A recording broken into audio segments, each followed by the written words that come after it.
মুআজ্জাজ মুহতারাম সম্মানিত উপস্থিতি, আল্লাহ জাল্লা শানুহু আম্মা নওয়ালুহুর আলিশান দরবারে লাখো কোটি শুকর ও সুজুদ যে মহান আল্লাহ রব্বুল ইজ্জত ওয়াল জালাল আজকে এই সাইয়্যিদুল আইয়াম সপ্তাহের শ্রেষ্ঠ দিন জুমার দিন পবিত্র মাস রমাদানুল মুবারকের সর্বশেষ জুমার সালাত আদায়ের জন্য আমাদেরকে আসার এবং বসার তৌফিক এবং সুযোগ দিয়েছেন। প্রথমেই মহান মালিকের দরবারে শুকরিয়া আদায় করি, অন্তরের অন্তঃস্থল থেকে কালিমাতুশ শুকর আদায় করি, আলহামদুলিল্লাহ। সম্মানিত উপস্থিতি, অত্যন্ত গুরুত্বপূর্ণ মহামূল্যবান সময় আমরা অতিবাহিত করছি। সারা বছর জুড়ে যে সময়ের জন্য আমরা অপেক্ষায় ছিলাম সেই পবিত্র মাস রমাদানুল মুবারক আমাদের সামনে এসে উপস্থিত হয়েছে।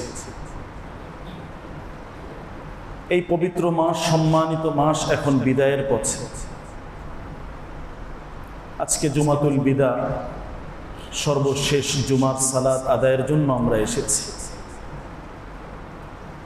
রমাদানটা খুব দ্রুত অল্প সময়ের মাঝেই কেমন যেন শেষ হয়ে গেল। অনেক আশা ছিল, প্ল্যান ছিল, পরিকল্পনা ছিল যে অনেক কিছু আমরা ইবাদতের মাঝে এই রমাদানটাকে জীবন্ত রাখবো, এই রমাদানটাকে শ্রেষ্ঠ রমাদান বানাবো। হয়তো আল্লাহর কোনো বান্দাবান্দি তারা তাদের সেই দৃঢ় প্রতিজ্ঞায় অটল থাকায় আল্লাহর তৌফিক কামনা করে তারা সফল হয়েছে। আবার হয়তো বা কেউ কেউ যেভাবে আগে ছিল এখন ওইভাবেই আমরা আছি। শেষ যে সময়টুকু আছে চূড়ান্তভাবে আবার একটু হিসাব নিকাশ করে চিন্তা ভাবনা করে যে এই মূল্যবান সময়টা আমার জীবনে কি আর ফেরত পাবো, আর জীবনে আসবে, এই প্রশ্নটুকু একটু নিজেকে প্রত্যেকেই আমাদের করতে হবে। এরকম একটি জুমাতুল বিদা যদি আমরা পেতে চাই তাহলে তো আরো একটি বছর আমাদেরকে অপেক্ষায় থাকতে হবে। খুব সহজ সরল স্বাভাবিক কথা, পরিচিত কথা যে এই একটি বছর আমরা হায়াত পাবো কিনা। হৃদয়ের গভীর থেকে এই বিষয়টি একটু ভাবা। প্রতি মুহূর্তেই তো কত মানুষের মৃত্যুর খবর আমাদের সামনে আসছে। আমরা ওই কাতারে কখন চলে যাচ্ছি এটা আমরা নিজেরাও তো জানি না। তাহলে আজকের এই যে শেষ সময়টুকু আমাদের সামনে আছে, এই সময়ের ভিতরে আমাদের কি কি করণীয় আছে, আমল আছে, কিভাবে আরেকটু সুন্দরভাবে এই রমজানটাকে আমরা বিদায় দিতে পারি, এ সম্পর্কে সংক্ষিপ্ত কিছু কথা আজকে শুনবো ইনশাআল্লাহ। সম্মানিত উপস্থিতি, বিদায় শব্দটা আসলেই তো স্বাভাবিকভাবে হৃদয়ের ভিতরে একটা ব্যথা অনুভব হয়, হৃদয়ের ভিতরে ভগ্ন হৃদয়ে কান্না চলে আসে যে একটা বিদায় দিচ্ছি। এই রমাদানুল মুবারক আল্লাহ তাআলা কত আগ থেকেই জান্নাতটাকে সুসজ্জিত করতে থাকেন। রোজাদারদের সম্মানে কত পুরস্কারের ঘোষণা আল্লাহ তাআলা দিয়েছেন। রমজান মাসের বৈশিষ্ট্যের ব্যাপারে বিশ্বনবী কত ধরনের সুসংবাদ দিয়েছেন। এই সব কিছুই তো এখন আমাদের থেকে চলে যাচ্ছে। তাহলে যে রমাদানটি আল্লাহ তাআলা আমাদের জন্য উপহার হিসেবে দিয়েছিলেন, এটাকে এখন আমরা বিদায় দিতে যাচ্ছি, আমাদের থেকে চলে যাচ্ছে। এই বিদায়টা কিভাবে দিচ্ছি, এটা হলো প্রশ্নের জায়গা। পরিপূর্ণ আন্তরিকতা এবং বিশ্বস্ততার সাথে নাকি বিশ্বাসঘাতকতার সাথে, এটা একটু ভাবতে হবে। বিশ্বস্ততা, আন্তরিকতা, এটা তো হলো এমন এই রমাদানের যতগুলো শিক্ষা, সমস্ত শিক্ষাগুলো নিজের ভিতরে ধারণ করার সর্বোচ্চ চেষ্টা করা। এই রমাদানুল মুবারকের ভিতরে ভিন্নভাবে যে আমলের একটা আগ্রহ, একটা উদ্যমতা আমাদের ভিতরে কাজ করেছে, একটা ট্রেনিং সেন্টারের ভিতরে আমরা ছিলাম, আমাদের থেকে চলে যাচ্ছে। বাকি 11টি মাসও এই ধারাবাহিকতায় নিজের জীবনটাকে সুন্দর করার জন্য চেষ্টা করা। আল্লাহ তাআলা শয়তানকে তো বন্দী করে রেখেছিলেন, এই শয়তানটা এখন ছেড়ে দেওয়া হবে, যখন মুক্ত হবে, তো এই শয়তান আমাদের এই সারা মাসের সমস্ত ইবাদতগুলো নষ্ট করার জন্য সবার আগে সর্বোচ্চ চেষ্টা করবে। শয়তানের ধোঁকায় পড়ে ঈদের দিনই আমাদের আমলগুলো আমরা হারিয়ে ফেলি। এটা যদি হয় তাহলে এই রমাদানটাকে বিশ্বস্ততার সাথে আমরা ধারণ করতে পারলাম।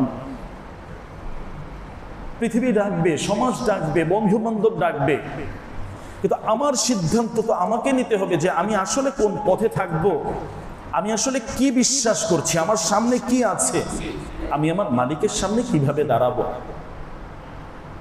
নিদাউ রমাদান, রমাদানের আহ্বানটা আসলে কি ছিল, এই আহ্বানটা কতটুকু আমি হৃদয় থেকে ধারণ করতে পেরেছি।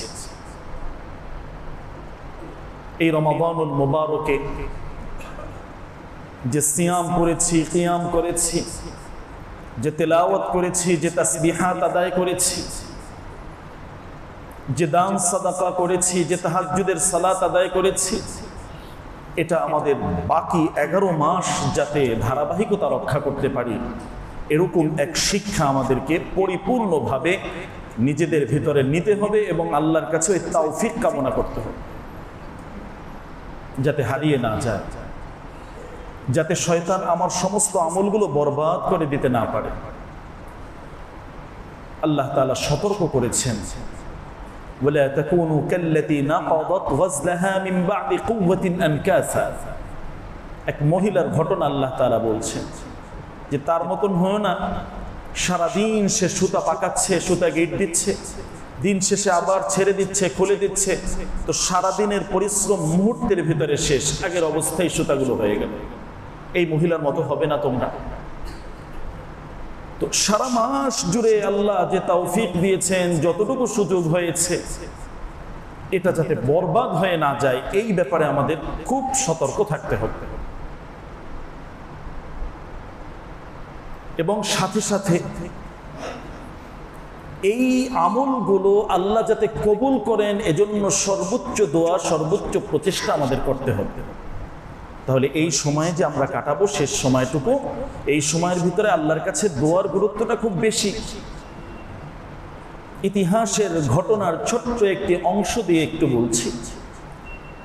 ইব্রাহিম আলাইহিস সালাম যখন বাইতুল্লাহর পুনর্নির্মাণ শেষ করলেন, পুনর্নির্মাণ শেষ করার পরে তখন তিনি কি কাজ করেছিলেন, তার সামনে কি কাজ ছিল? তার সামনে ছিল অনেকগুলো কিছু। তিনি বলতে পারতেন আল্লাহ তাআলার কাছে যে এই বাইতুল্লাহর পুনর্নির্মাণ কতটুকু সময় লেগেছে, কিভাবে তিনি করেছেন, কোন কোন পাহাড়ের পাথরগুলো ব্যবহার করা হয়েছে, ইত্যাদি অনেক আলোচনা ছিল। কিন্তু খলিলুল্লাহ ইব্রাহিম ইসমাঈল আলাইহিস সালাম তারা কি করেছিলেন, আমাদের জন্য এখানে একটা বড় শিক্ষা আছে। পুনর্নির্মাণের কাজ শেষ করার পরেই তারা আল্লাহর কাছে হাত তুলে মুনাজাত করে আল্লাহর কাছে ফরিয়াদ জানালেন, ওগো মালিক রহমান রহিম, রব্বানা তাকাব্বাল মিন্না ইন্নাকা আনতাস সামিউল আলিম। আল্লাহ, আমি যে কাজটা করলাম আপনি আমার মাধ্যমে করিয়েছেন, এর কোনো সক্ষমতা আমার ছিল না। আল্লাহ, এই কাজটা মেহেরবানি করে আপনি কবুল করে নেন। সুবহানাল্লাহ। আল্লাহর কাছে কবুল করানোর জন্য যে আমলটা হয়েছে, এই আমলটা নির্ভুলভাবে কবুল করানোর জন্য আল্লাহর কাছে তিনি দোয়া করেছিলেন। ভাই রে, আল্লাহ তাআলা এই রমাদান দিয়েছিলেন, যতটুকুই হয়েছে আমাদের সাধ্যের ভেতরে আমরা চেষ্টা করেছি। এখন এটা যদি আবার ফেরত আসে, আমাদের মুখে আবার ছুঁড়ে মেরে দেওয়া হয়, নিক্ষেপ করে ফেলে দেওয়া হয়, আমাদের মতো ক্ষতিগ্রস্ত দ্বিতীয় আর কোনো ব্যক্তি হবে না প্রিয় ভাই। তাহলে এই সময়ে আমাদের গুরুত্বপূর্ণভাবে প্রত্যেক ভাই বোনের জন্য যে আমল, এটা হলো আমাদের পুরা রমাদান মাস জুড়ের যে আমলগুলো আছিল, এই পুরা আমল, সম্পূর্ণ আমলগুলো আল্লাহর কাছে কবুল করানোর জন্য সর্বোচ্চ ত্যাগ স্বীকার করা, প্রচেষ্টা করা, দীর্ঘ সময় দোয়ার ভিতরে থাকা, এটা এই সময়ের জন্য আমাদের কাজ। কোনো আমল কবুল হয়েছে কিনা এটা বুঝবো কিভাবে? এর অনেকগুলো আলামত আছে, নিদর্শন আছে। গুরুত্বপূর্ণ একটা নিদর্শন হলো, একটা আমল আল্লাহ যদি কবুল করেন তাহলে এর পরে তারে আরো একটি নেক আমলের সুযোগ দান করেন। সুবহানাল্লাহ। একটা আমল কবুল হলে, ওই আমলের শুকরিয়া আদায় হলে আল্লাহ তাআলা তাকে আবার ওই জাতীয় আমলগুলো করার সৌভাগ্য দান করেন, সুযোগ দান করেন। তো এই রমাদান মাসে যে আমলগুলো আমরা করেছি, এটা যদি আমার ধারাবাহিকতা রক্ষা হয়, আশা করা যায় এই আমলগুলো আল্লাহ তাআলা কবুল করেছে। আর রমাদানকে বিদায় দিচ্ছি, আমার ইবাদতও বিদায় নিচ্ছে, এমনটা যদি হয় তাহলে আমরা হতভাগা, আমাদের জন্য দুর্ভাগ্য, আমরা ক্ষতিগ্রস্ত। আমি কোন জায়গায় যাব? আমার রমজানটা কিভাবে বিদায় দিচ্ছি? প্রশ্ন এই জায়গায়। বিশ্বস্ততা, আন্তরিকতা নাকি বিশ্বাসঘাতকতা? আল্লাহ যে উদ্দেশ্যে দিয়েছেন ওই উদ্দেশ্যের ভেতরে আমি নাই, এখান থেকে সরে আসছি। তাহলে এই রমাদানুল মুবারকের আমলগুলো কবুল হচ্ছে কিনা, কবুল করানোর জন্য কিভাবে চেষ্টা করা যায়, এই চেষ্টাগুলো আন্তরিকতার সাথে আল্লাহ সুবহানাহু ওয়া তাআলার কাছে দীর্ঘ সময় কান্নাকাটি করে দোয়া করে মঞ্জুর করানোর জন্য চেষ্টা করা, এটা আমাদের খুব দরকার। রমাদানের যে শিক্ষাগুলো ছিল এগুলোকে একটা একটা করে আবার নিজের ভিতরে ঢুকানোর চেষ্টা করা। রোজা রাখলাম, ফরজ রোজা শেষ হয়েছে, কিন্তু নফল যে রোজাগুলো এগুলো তো শেষ হয়নি, এগুলো সারা মাস চলবে, বছরের বাকি সময় এগুলো আছে। রমাদান বিদায়, এরপরেই 6 রোজা শুরু হয়ে যাবে। এই রমাদানের গুরুত্ব দিয়ে যেভাবে রাখলাম, চেষ্টা করতে হবে সেই 6 রোজা রাখার জন্য। রমাদান বিদায় নিচ্ছে, কিন্তু সাপ্তাহিক বৃহস্পতি এবং সোমবারের যে রোজা, এটা তো চলমান থাকবে। রমাদান বিদায় নিচ্ছে, মাসিক যে 3 দিন চাঁদের 13, 14, 15 রোজা, এটা তো বাকি থাকবে, প্রতি মাসে আমাদের সামনে আসবে। তাহলে ওই জায়গায় এই আমলগুলো যাতে বাকি থাকে, গুরুত্ব সহকারে আমরা কিয়ামুল লাইল করলাম, তাহাজ্জুদ করলাম, তারাবি পড়লাম। এই যে সালাতগুলো রমাদান মাসে করেছি, রমজান পরবর্তীতেও তো তাহাজ্জুদের সালাত বাকি আছে। ওই সময় তো রাত্রিকালীন কিয়ামুল লাইল যে নামাজ, এটা তো বাকি আছে। ব্যক্তিগতভাবে আমলগুলো চালু রাখার জন্য চেষ্টা করতে হবে। রমাদানে হালাল খাবার খেয়েছি, হালালের প্রতি গুরুত্ব দিয়েছি, অনেক গুনাহ ছেড়ে দিয়েছি, ধূমপান ছেড়ে দিয়েছি, অন্য অন্য অনেক কাজ ছেড়ে দিয়েছি। রমজান পরবর্তীতে আমার সেই সংগ্রাম থাকবে, সেই দৃঢ় সংকল্প থাকবে যে এই গুনাহগুলোর সাথে আমি আর জড়াবো না। মা বোনরা হিজাবের ভিতরে চলে আসছেন, মাথায় কাপড় দিয়েছেন। তো এই যে একটা সুন্দর চমৎকার আল্লাহর নির্দেশ পালনের একটা গুরুত্বপূর্ণ বিষয়, সমাজটা ওইভাবে যাতে উঠে, আল্লাহর আনুগত্যশীল বান্দাবান্দি হিসাবে যাতে আমরা থাকি। এই জায়গায় যেভাবে সবরের একটা প্রশিক্ষণ আমরা নিলাম, সেই সবরের প্রশিক্ষণটা সারা বছর। সবর সবচেয়ে বড় সম্পদ। পৃথিবীর অনেক হালাত আমাদের সামনে আসবে, অনেক উত্তেজিত হওয়ার মতো সেই পরিবেশ পরিস্থিতি আসবে। কন্ট্রোল করা, সবর করা, হাসি মুখে বিদায় দেওয়া, উত্তম বিনিময় আল্লাহর পক্ষ থেকে আসবে ইনশাআল্লাহ। এই যে একটা বড় প্রশিক্ষণ। কথায় কথায় রেগে গেলাম, রেগে গেলেন তো হেরে গেলেন, এটাই চূড়ান্ত কথা। এই যে একটা রমাদান কেন্দ্রিক প্রশিক্ষণ ব্যবস্থা আল্লাহ দিয়েছিলেন, ওয়াসসাবরু সাওয়াবুহু আল জান্নাহ, বান্দা তুমি সবর করবে, এই সবরের বিনিময়ে আমি আল্লাহ তোমাকে জান্নাত দান করব। সুবহানাল্লাহ। তুমি সবর করবে, আমি তোমার সাথে থাকবো, আল্লাহ তাআলা এই ওয়াদা করেছেন। বছরের বাকি সময় চলতে গিয়ে অনেক পরিস্থিতি এমন আসবে, নিজেকে নিয়ন্ত্রণে রাখতে হবে। ভেতরে কষ্ট থাকলেও হাসি মুখে বিদায় দিয়ে দিতে হবে। এই যে ধৈর্য ধারণের এক প্রশিক্ষণ। তো এইভাবে এক এক করে রমাদানের যে বিষয়গুলো আমরা দেখি, এগুলো আমাদেরকে ধরে রাখতে হবে।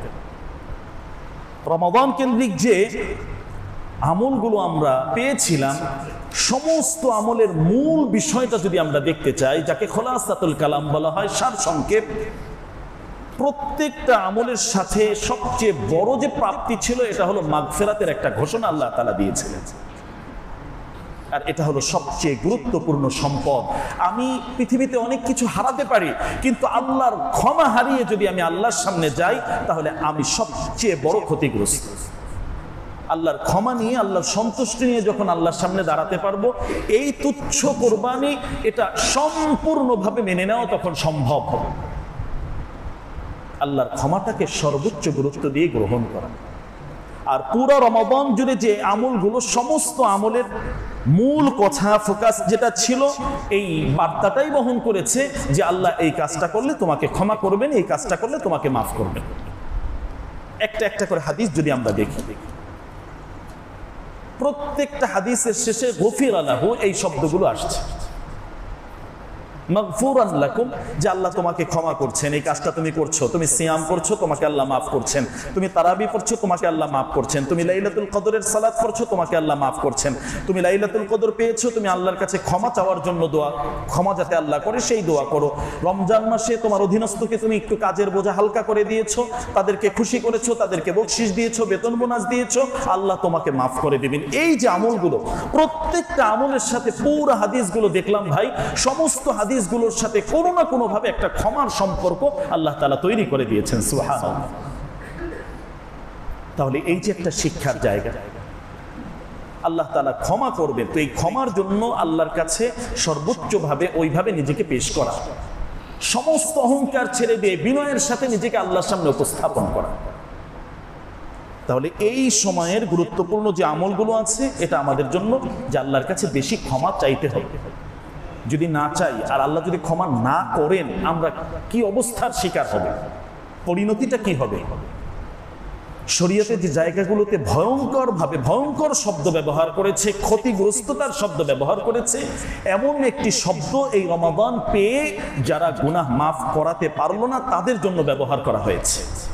এখন নিজেকে ওই জায়গায় কাঠগড়ায় দাঁড় করিয়ে যে আমার জন্য ক্ষমার ঘোষণা এসেছে কিনা, এমন কোনো ইঙ্গিত আমি পাচ্ছি কিনা, আমার দিল সাক্ষী দিচ্ছি কিনা যে আল্লাহ আমাকে ক্ষমা করছেন, নিজেকে একটু চোখটা বন্ধ করে আসামির কাঠগড়ায় দাঁড় করিয়ে একটু ভাবতে হবে, পুনরায় ভাবতে হবে, পুনর্বিবেচনা আবার করতে হবে। ভাই,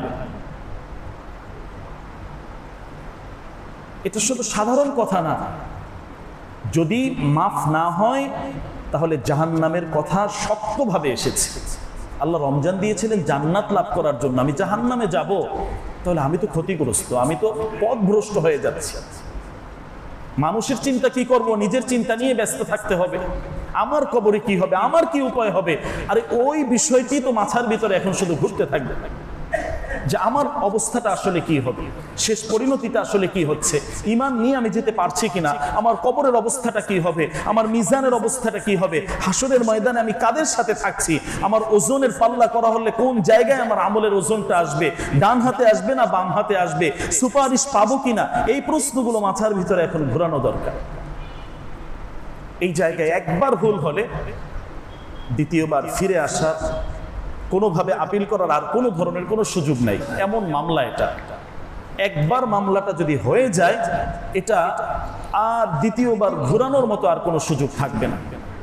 তাহলে প্রিয় ভাই, এই রমাদান কেন্দ্রিক মূল বিষয়গুলোতে আল্লাহ তাআলা যেহেতু ক্ষমার কথা বলেছিলেন এবং চূড়ান্ত সেই ক্ষমার চেষ্টা করতে হবে, সর্বোচ্চ চেষ্টাটা আমাদের এই সময় আল্লাহর কাছে গুনাহ মাফ করানোর জন্য যেভাবে প্রস্তুতি নেওয়া, ওই প্রস্তুতিগুলো আমাদেরকে ওইভাবে নিতে হবে। আল্লাহর সাথে যে ওয়াদাগুলো এই রমাদান জুড়ে আমরা করেছিলাম, এই ওয়াদাগুলো আবার খেয়াল করি। আল্লাহর কাছে যে যে কথাগুলো বলেছিলাম, সূরা ফাতিহা কত শতবার পড়লাম আর শুনলাম, আল্লাহর কাছে দোয়া করলাম আল্লাহ সিরাতে মুস্তাকিম দেন, আল্লাহর কাছে বললাম ইয়াকা না'বুদু ওয়া ইয়াকা নাস্তাঈন, আল্লাহ আপনার ইবাদতই আমরা করি, আপনার কাছেই আমরা সাহায্য চাই, সব জায়গায় আপনি। এই যে ওয়াদাগুলো করলাম, এই যে কথাগুলো বললাম, মসজিদ থেকে বের হলে এটা যাতে মনে থাকে, বাকি 11 মাস আমাদের সময় কাটানোর ভিতরে আল্লাহর ইবাদতটাই যেন সামনে থাকে, আল্লাহকে যেন ভুলে না যায়, আল্লাহর ইবাদতের সাথে যাতে বিশ্বস্ততা রক্ষা হয়, বিশ্বাসঘাতকতা তৈরি না হয়। এজন্যই বলেছি প্রিয় ভাই, কিভাবে বিদায় দিচ্ছি, বিশ্বস্ততা না বিশ্বাসঘাতকতা? সবাই করছে, আমিও করলাম, এক তালে তালে নাচলাম, কিন্তু আবার সব কিছু হারিয়ে ফেললাম।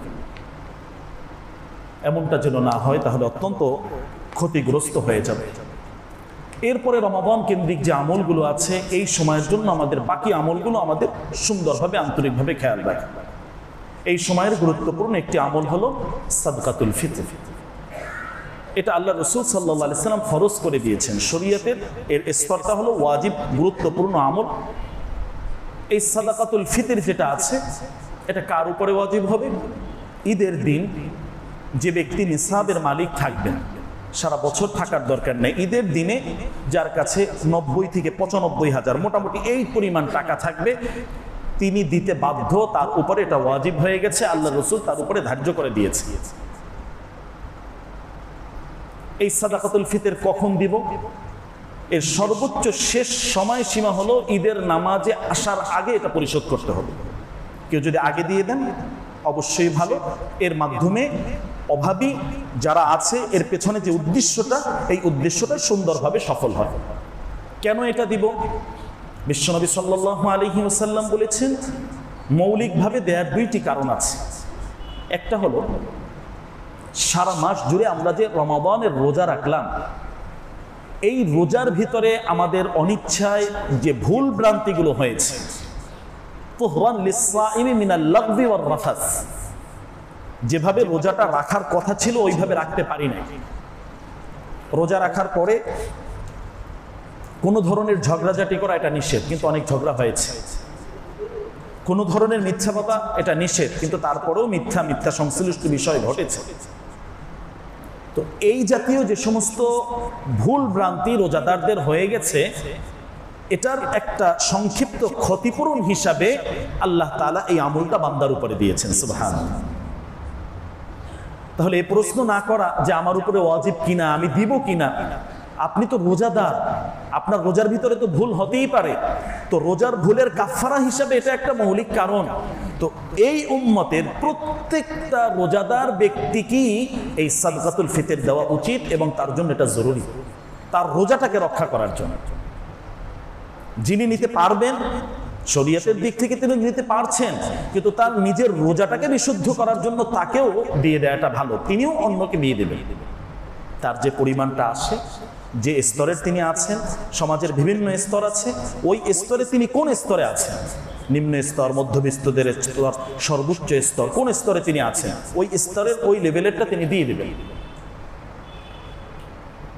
তাহলে বিশ্বনবী সাল্লাল্লাহু আলাইহি সাল্লাম এটাকে ফরজ করার পিছনে ফারাদা রাসূলুল্লাহ যে কারণটা উল্লেখ করেছিলেন, এক নম্বর কারণ ছিল যে এটা হলো রোজাদারদের অনিচ্ছায় যে সমস্ত ভুল ভ্রান্তি হয়েছে, এটা থেকে বাঁচার জন্য, রক্ষা করার জন্য আল্লাহ এই আমলটি দিয়েছিলেন। দ্বিতীয় আরেকটি বড় কারণ হলো সামনে ঈদের আনন্দটা আমাদের পুরা সমাজব্যাপী এটা আছে। প্রত্যেকটা মুসলমানের ঘরে যাতে ঈদের আনন্দে সমানভাবে পৌঁছে, সবাই যাতে ঈদের আনন্দে অংশগ্রহণ করতে পারে, আল্লাহ তাআলা ওই হিকমতে এটাকে, এই বিধানটাকে দিয়েছেন। তু'মাতান লিল মাসাকিন, গরিব যারা আছেন, সমাজের প্রতিবেশীরা যারা আছেন, যারা অভাবে আছেন, তারাও যাতে সুন্দরভাবে ঈদ আনন্দটা উদযাপন করতে পারে, আল্লাহ তাআলা এজন্য এই বিধানটি দিয়েছেন। তাহলে আমরা প্রত্যেকেই আমাদের এই সাদকাতুল ফিতর যেটা আছে এটা আদায় করতে হবে। একেবারে ছোট থেকে একদিনের বাচ্চা ঈদের দিন সকালে যে জন্মগ্রহণ করেছে তার পক্ষ থেকে শুরু করে বার্ধক্যে হায়াতে যিনি আছেন সবার পক্ষ থেকে এটা আদায় হবে। তিনি রোজা রাখতে পারুন বা না পারুন, তার পক্ষ থেকেও এটা আদায় করতে হবে।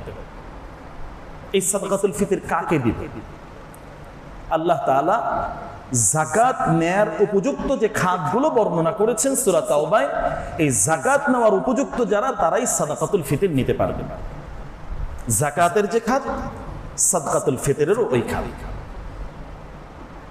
গরিব, অসহায়, মিসকিন যারা আছেন তাদের ঈদের আগে অবশ্যই কেউ যদি আগে দেয় এটা আরো ভালো। সাহাবায়ে কেরাম, তাবেঈনদের থেকে এই বর্ণনা আসছে, কেউ কেউ এটা কিছুদিন আগে দিয়ে দিতেন যাতে ঈদের আনন্দটা তারা সুন্দরভাবে ভোগ করতে পারে, উদযাপন করতে পারে। এটা কি জিনিস দ্বারা আমরা দিব? বিশ্বনবী সাল্লাল্লাহু আলাইহি ওয়াসাল্লামের ওই সময়ে প্রচলিত 5টি জিনিস ছিল, এগুলোর মাধ্যমে দিয়েছেন। বেশ কয়েকজন সাহাবী থেকে বর্ণনা আসছে যে তারা নগদ অর্থের মাধ্যমে এটা আদায় করেছে। বিভ্রান্ত হওয়ার কোনো সুযোগ এখানে নেই। এর ভিতরে বিভিন্ন স্তর ছিল, আটা, গম, জব, কিচমিচ, পনির, খেজুর, এই 5টি মৌলিকভাবে ছিল। তো এখনো ওই 5টি জিনিস মৌলিক আমাদের আছে। সমাজের যে স্তরের বাজার দর হিসাব করে এর যে পরিমাণটা আছে এই পরিমাণটা দিয়ে দেয়া। পনির, খেজুর, কিচমিচ এগুলো দ্বারা দিলে 3 কেজি, প্রায় 3.5 কেজি, 3 কেজি 300 গ্রাম, এই পরিমাণ কিচমিচ কাউকে দিয়ে দেয়া, এই পরিমাণ খেজুর দিয়ে দেয়া।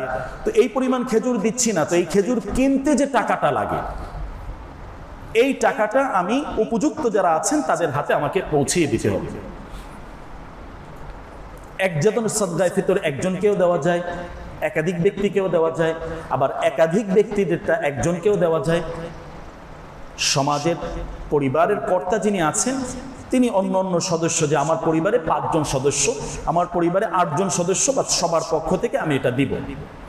কাজের লোকেরটা দেয়া ঘরের কর্তার উপরে জরুরি নয়, সদস্য যারা আছেন তাদেরটা তিনি দিবেন। তো এখন যে 5টি জিনিস আছে আমি কি পরিমাণ দিব, এই জায়গায় এই আমলের সাথে আল্লাহ তাআলা যে উদ্দেশ্যে দিয়েছিলেন এই জায়গায় আমলের সাথে আমাদের সঠিকভাবে ব্যবহারটা হচ্ছে না। অনেক ভালো ভালো মানুষ এসেই বলেন যে সাদগায়ে ফিতর কত টাকা নির্ধারণ করা হয়েছে, কোন জায়গা থেকে শুরু, কত টাকা, মানে সর্বনিম্ন কত, এটা তার প্রশ্নের উদ্দেশ্য। দেখুন, আমার রোজাটা আল্লাহর কাছে আমি পেশ করছি, সর্বোচ্চভাবে যাতে হয়। আল্লাহ যদি কিছু টাকার মাধ্যমে এটাকে সংশোধন করে সুন্দর করে গ্রহণ করেন আর আল্লাহ নিজ হাতে রোজার পুরস্কারটা দেন, তাহলে আমার মতো সফলকাম দ্বিতীয় ব্যক্তি তো আর হবে না। সুবহানাল্লাহ। as-sawmu li wa ana ajzi bihi, আরে রোজাটা আমার জন্য, আমি তোমাকে পুরস্কার দিব। তো সামান্য কিছু টাকা এটার মাধ্যমে গরিব দুঃখী আল্লাহর বান্দাবান্দি তাদেরকে দিয়ে যদি এই রোজাটা সুন্দর হয়, আকর্ষণীয় হয়, আরেকটু গ্রহণযোগ্য হয়, তাহলে এটা আমার জন্য কত না ভালো ভাই। তো সর্বনিম্নটা আমি অন্যান্য কোনো জিনিস কিনতে গিয়ে তো এই প্রশ্ন তো করি না যে সর্বনিম্ন কোনটা আছে ভাই। কাপড় কিনলাম, ঈদের শপিং যে করলাম, সর্বনিম্ন কোনটা ভাই এটা তো আমি খুঁজছি না। জুতা কিনলাম, কাপড় কিনলাম, অন্য। তো এখানে এসে শরীয়তের ইবাদতের ক্ষেত্রে সর্বনিম্ন কয়টা, এই প্রশ্নটা মাথায় কেন আসলো ভাই? এখানে আল্লাহ যাদের তৌফিক দিয়েছেন, প্রায় 3.5 কেজি খেজুর, আজোয়া খেজুর হোক বা ভালো দামের খেজুর হোক, তো এটা তো আমাদের যেটা ধার্য করে দেওয়া হয়েছে এটা একদম কম লেভেলের, মার্কেট খুঁজে যেটা আছে এটা যে 2805 টাকা। কিন্তু খেজুর যদি আমি 3.5 কেজি খেজুর এভাবে কিনতে যাই, 3 কেজি খেজুর কিনলে তো আমার এরকম 6000 টাকার খেজুরও আছে। তো আমি তো চেষ্টা করব যে সর্বোচ্চটা কিভাবে করা যায়। ইবাদতের ক্ষেত্রে সবচেয়ে সুন্দর, সর্বোত্তম, সবচেয়ে ভালো হয়, এটার চেষ্টা আমাকে করতে হবে। তো এই জায়গায় আমি চেষ্টা করব, সর্বনিম্নতে একটা দেয়া আছে যে আটার দাম, তো এই আটা এটা হলো 110 টাকা মোটামুটি বাজার দর হিসাবে, এটাও কম বেশি হতে পারে এলাকা ভিত্তিক হিসাবে। কিন্তু এটা হলো একদম যাদের কোনো ধরনের কোনো স্বাবলম্বিতা নাই, দিন এনে দিনে খাচ্ছে, একবেলা খাচ্ছে আর একবেলা পাচ্ছে না, তারা এটা দিবে। আমি একজন ভালো মানুষ, আল্লাহ 4টা ডাল ভাত খাওয়াচ্ছেন, ভালোভাবে রাখছেন, আমি কেন এই চিন্তা করছি ভাই?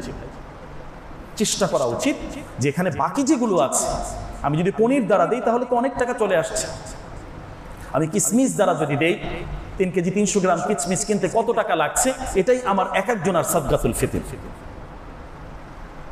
এইভাবে সদস্যদের হিসাব করে আমি এটা উপযুক্ত ব্যক্তিদেরকে এখন থেকে দিয়ে দেওয়ার চেষ্টা করব।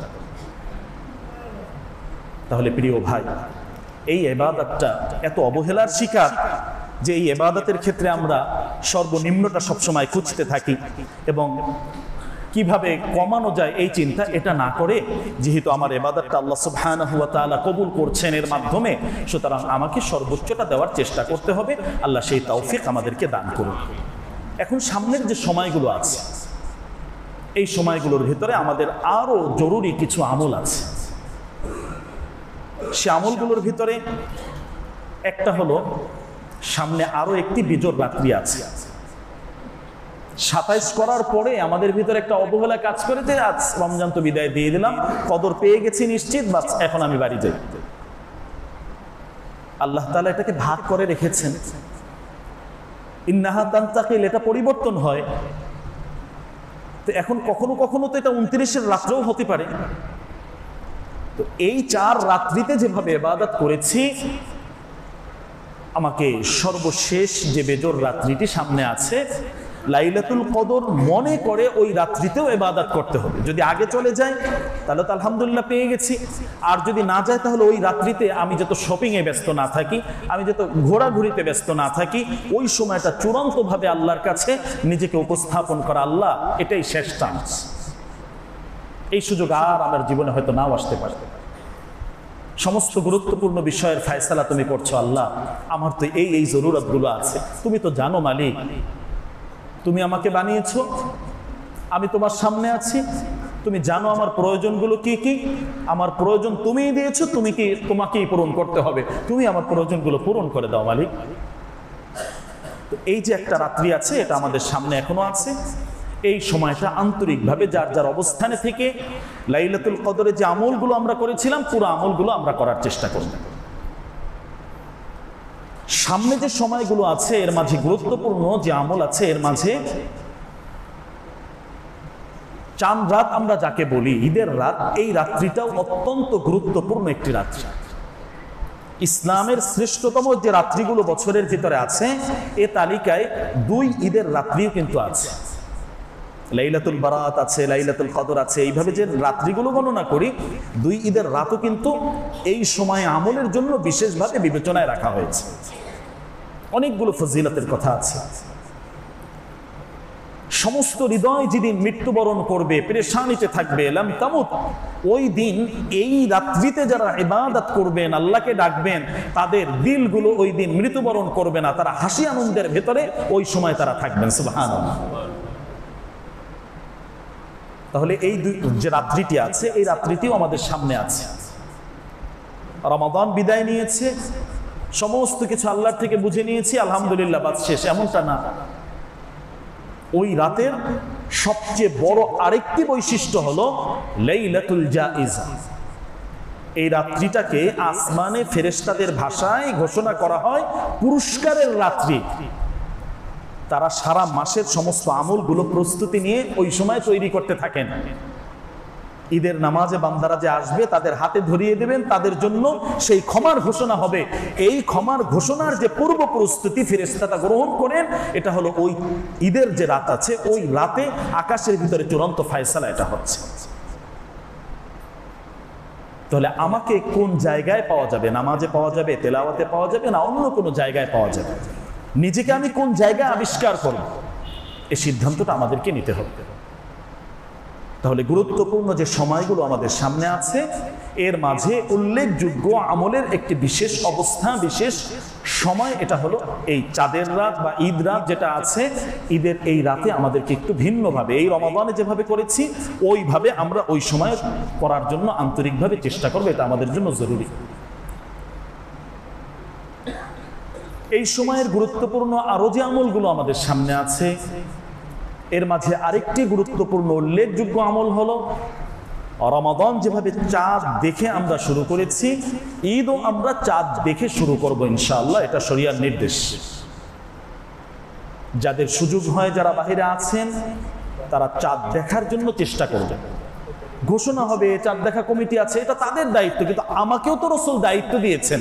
আমার জায়গা থেকে আমি একটু চেষ্টা করি, একটু আকাশের দিকে তাকাই, এর মাধ্যমে আল্লাহ সওয়াব দান করবেন।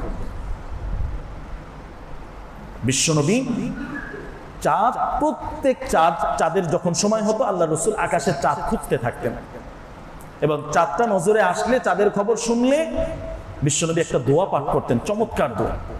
এই দোয়াটা কবুল হলে সারাটা মাস সুন্দর যাবে, ভালো যাবে, নিরাপত্তার সাথে যাবে। কারণ চাঁদ দেখার সাথে সাথেই বিশ্বনবী দোয়া করতেন, আল্লাহুম্মা হিল্লাহু আলাইনা বিল আমনি ওয়াল ঈমানি ওয়াস সালামাতি ওয়াল ইসলামি রাব্বি ওয়া রাব্বুকাল্লাহ। আল্লাহ আপনার কাছে নিরাপত্তা চাই যে এই মাসটা আসছে, যে চাঁদটা দেখলাম, এই পুরো মাসে কোনো ধরনের কোনো দুর্ঘটনা যেন আমার না হয়, কোনো অ্যাক্সিডেন্ট যেন না হয়, কোনো দুঃসংবাদ শুনতে যেন না হয়। আপনার কাছে সার্বিক নিরাপত্তা চাচ্ছে আল্লাহ। চাঁদ দেখলাম, চাঁদের খবর শুনলাম, সাথে সাথে একজন ঈমানদারের এ দোয়া পাঠ করাটা জরুরি, তার নিজের সুস্থতার জন্য, নিজের নিরাপত্তার জন্য, নিজের সামগ্রিক উন্নতির জন্য, ইসলাম নিয়ে যাতে সুন্দরভাবে চলতে পারেন, এজন্য এই ব্যবস্থাপনা আল্লাহ সুবহানাহু ওয়া তাআলা দিয়েছে। তাহলে আমলের ক্ষেত্রে এটা একটা গুরুত্বপূর্ণ আমল যে চাঁদ দেখে আমরা ঈদটা শুরু করব এবং চাঁদ দেখার পরে আমরা এই দোয়া পাঠ করব ইনশাআল্লাহ। এই সময়ের ভিতরে দোয়ার আমলটা অত্যন্ত গুরুত্বপূর্ণ। দোয়ার ভিতরে উল্লেখযোগ্যভাবে যে বিষয়টি আমরা রাখতে পারি, এটা রমাদানের এই শেষ জুমা 1979 সাল থেকে একটি দিবস পালিত হচ্ছে আল কুদস দিবস হিসাবে, যে বর্তমান ফিলিস্তিন বাইতুল মাকদাস এটাকে পুনরুদ্ধারের জন্য আল্লাহ তাআলা যাতে মুসলমানের এই সম্পদ মুসলমানের হাতে ফিরিয়ে দেন, এজন্য বিভিন্ন কার্যক্রম, বিভিন্ন দোয়া, আল্লাহর কাছে প্রার্থনা আজকের এই দিনে বিশেষভাবে করা হয়। বর্তমান পরিস্থিতিতে ফিলিস্তিনের অবস্থা যে ভয়াবহ আমরা জানি, বিশেষ করে গাজ্জার মুসলমানদের কিভাবে নির্বিচারে তাদেরকে শহীদ করে দেওয়া হচ্ছে, তাদের কোনো ধরনের কোনো নিরাপত্তা নেই। তো আমরা মুসলিম যারা আছি আল্লাহর কাছে বিশেষভাবে তাদের জন্য দোয়া করতে হবে। আল্লাহ তাআলা মুসলমানের এই সম্পদ, মুসলমানের তৃতীয় গুরুত্বপূর্ণ যে জায়গা এটা হলো বাইতুল মাকদাস, এতে নামাজ পড়ার যে ফজিলত, আল্লাহ যাতে এটা উন্মুক্ত করে দেন, মুসলমানের সম্পদ মুসলমানের হাতে ফিরিয়ে দেন, আমরা যাতে বাইতুল মাকদাসে যেতে পারি, সেখানে গিয়ে সালাত আদায় করতে পারি, বাইতুল মাকদাসে রমাদানে যাতে উন্মুক্তভাবে সবাই ইবাদত করতে পারেন, ইতিকাফ করতে পারেন, এই দোয়াটা আল্লাহ সুবহানাহু ওয়া তাআলার কাছে করতে হবে। এটা মুসলমানের এই সম্পদ। কিছু সময় আল্লাহ তাআলা এটাকে কিবলা বানিয়ে রেখেছিলেন, ওদিকে ফিরে মুসলমানরা সালাত আদায় করেছে। মসজিদে কিবলাতাইন মদিনার ভিতরে আছে, হাজী সাহেবরা যান, আল্লাহ রসুলের সেই ঐতিহাসিক জায়গাটা এখনো সংরক্ষিত ওইভাবে আছে। কিবলা পরিবর্তন হওয়ার ঘটনাটা সেখানেই ঘটেছে। 2 রাকাত আল্লাহ রসুল বাইতুল মাকদাসের দিকে ফিরে ওই নামাজের ভিতরে ওহি আসলো, বাকি 2 রাকাত বাইতুল্লাহর দিকে আল্লাহ রসুল আদায় করলেন। তাহলে ঐতিহাসিক এই প্রেক্ষাপট অনেকগুলো বিষয় আমাদের সামনে আছে। তো আমলের ভিতরে এটা একটা গুরুত্বপূর্ণ যে আমাদের এই পবিত্র ভূমি, আমাদের এই মুসলিম ভাই বোনগুলোকে, আমাদের এই কলিজার টুকরো সন্তানগুলোকে আল্লাহ যাতে পরিপূর্ণ নিরাপদ করে দেন এবং চূড়ান্ত বিজয় দান করেন, হামাজকে পরিপূর্ণভাবে বিজয় দান করেন, সঠিক সিদ্ধান্ত নেওয়ার তৌফিক দান করেন, প্রতিটা পদক্ষেপ আল্লাহ তাআলা যাতে বরকতের সাথে করেন। বদরে যে ফেরেশতা দিয়ে আল্লাহ সাহায্য করেছিলেন, ওই সাহায্য যাতে এখন নগদেও আল্লাহ তাআলা তাদের জন্য করেন। বলুন আল্লাহুম্মা আমিন। সম্মানিত উপস্থিতি, এই সময় আরো যে আমলগুলো আছে, ঈদের যে আমলগুলো আমাদের সামনে এখন চলে আসে,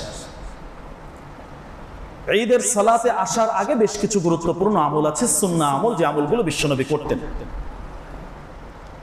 আমাদের চেষ্টা করা উচিত এই আমলগুলো আমাদের ভেতরেও যাতে পরিপূর্ণভাবে জীবন্ত থাকে।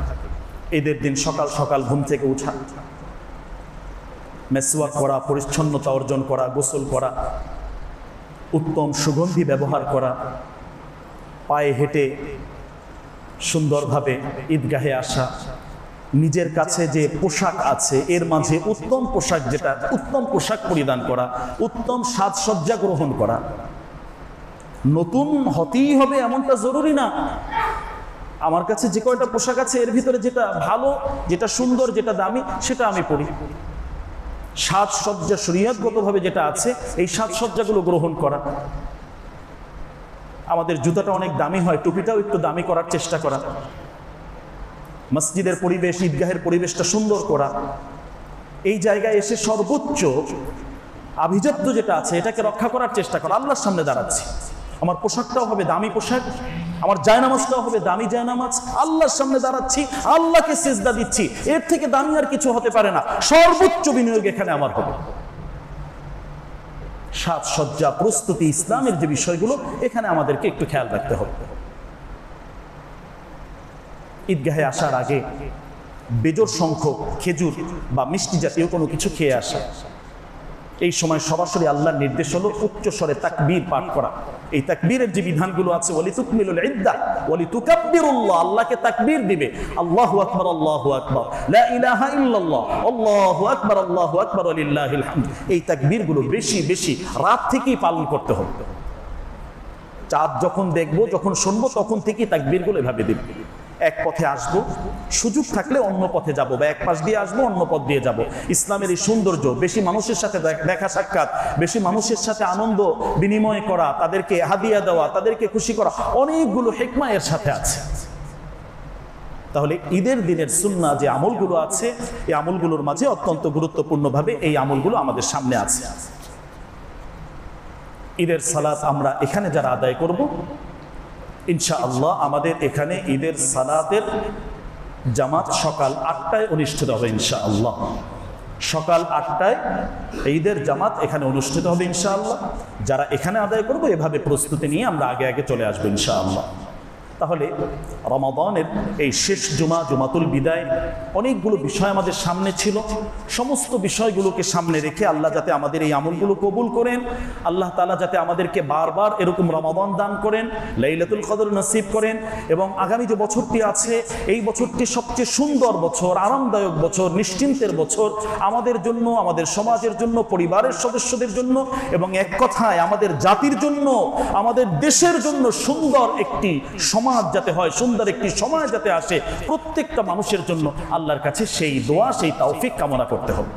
তাহলে এতক্ষণ যে কথাগুলো আমরা শুনলাম, মূল কথায় মোটা দাগে আমরা যে কথাগুলো জানলাম, এটা হলো আমরা রমাদানকে বিদায় দিচ্ছি। এই বিদায়টা আমরা কিভাবে দিচ্ছি? এই ঈদ যেটা আনন্দ, এটা আমাদের জন্য আনন্দ নিয়ে আসছে না আমাদের জন্য ওয়াঈদ, শাস্তির কারণ নিয়ে আসছে, এটা আমাদেরকে চিন্তা করা। এই পুরা রমাদানের মূল বার্তা যেটা ছিল, এটা ছিল মাগফিরাত চাওয়া। তো আমাদেরকে আল্লাহ সুবহানাহু ওয়া তাআলার কাছে মাফ চাইতে হবে। প্রতি রাত্রিতে আল্লাহ মাফ করছেন, ওই রাতের বিশেষ একটা অবস্থায় যে উপলক্ষগুলো আছে, মাগফিরাতের উপলক্ষ গ্রহণ করে আল্লাহর কাছে ক্ষমা চাইতে হবে। শেষ বেজোর রাত্রিটি আমাদের সামনে আছে, এটা ইবাদতের মাঝে কাটানোর জন্য চেষ্টা করতে হবে। ঈদের রাতের ফজিলত শুনলাম, ওই অনুযায়ী আমল করার চেষ্টা করতে হবে। সাদাকাতুল ফিতর গুরুত্বপূর্ণ, এটা এখন থেকে আমরা হিসাব করে আমরা সুন্দর মতো উত্তম জায়গায় এটা পরিশোধ করে দেই। এটার মাধ্যমে আমার রোজাটা সুন্দর হবে, এটার মাধ্যমে গরিব দুঃখী অসহায়ের ঈদটা সুন্দর হবে। চাঁদ দেখার সুন্নত, এটা আমরা আমল করার চেষ্টা করি। ঈদের দিনের সকালের যে সুন্নতগুলো আছে এগুলো আমরা সুন্দরভাবে আমরা পালন করার জন্য চেষ্টা করি। এবং রমাদান পরবর্তী শাওয়ালের যে রোজা আছে, আমরা সাক্ষী রোজা বলি, বা পরবর্তী মাসের যে 6 রোজা, এটাও আমরা ইনশাআল্লাহ ঈদের পর দিন থেকে আমরা এভাবে শুরু করে দেবো ইনশাআল্লাহ। আল্লাহ তাআলা আমাদেরকে আমল করার তৌফিক দান করুন। আল্লাহ তাআলা আমাদের সমস্ত আমলগুলো নাজাতের ওসিলা হিসাবে কবুল করে নিন। আল্লাহর কাছে আমরা বিশেষভাবে দোয়া করি।